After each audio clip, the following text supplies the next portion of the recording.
രാജ്യത്തിന്റെ വികസന പദ്ധതികൾ കൂടുതൽ കൃത്യതയോടെയും കാര്യക്ഷമതയോടെയും നടപ്പിലാക്കുന്നതിനുള്ള അടിസ്ഥാന വിവരശേഖരണമായ ജനസംഖ്യാ കണക്കെടുപ്പിന് കോതമംഗലത്തും തുടക്കമായി.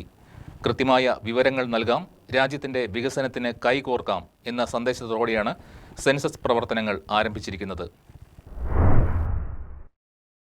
കോതമംഗലം മുനിസിപ്പാലിറ്റി 18-ാം വാർഡിൽ നടന്ന ചടങ്ങിൽ കോതമംഗലം രൂപതാധ്യക്ഷൻ മാർ ജോർജ് മഠത്തിക്കണ്ടത്തിൽ സെൻസസ് പ്രവർത്തനങ്ങൾ ഉദ്ഘാടനം ചെയ്തു. എല്ലാവരുടെയും സഹകരണത്തോടെ 2011 ഇതിനുമുമ്പ് നടത്തിയത്. 20 നടത്തേണ്ടത് സാധിച്ചില്ല. 27 പൂർത്തിയാകുമെന്ന് പ്രതീക്ഷിക്കുന്നു. ഒത്തിരിയേറെ ദുർഘടം പിടിച്ചൊരു പ്രോഗ്രാമാണ് നമുക്കെല്ലാം അറിയാം.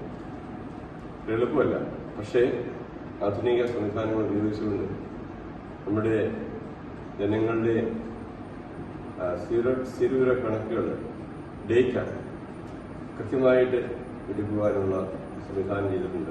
ജനസംഖ്യാ കണക്കെടുപ്പ് രാജ്യത്തിന്റെ ഭാവി വികസനത്തിന് അനിവാര്യമായ വിവരങ്ങൾ ശേഖരിക്കുന്ന സുപ്രധാനമായ ദേശീയ ദൗത്യമാണെന്ന് അദ്ദേഹം ഉദ്ഘാടന പ്രസംഗത്തിൽ പറഞ്ഞു.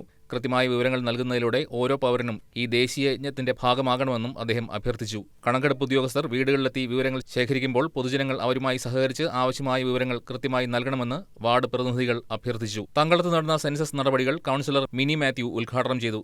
സെൻസസ് ഉദ്യോഗസ്ഥർ, ആശാവർക്കർ, നാട്ടുകാർ തുടങ്ങിയവർ ചടങ്ങിൽ പങ്കെടുത്തു. News desk KCV news.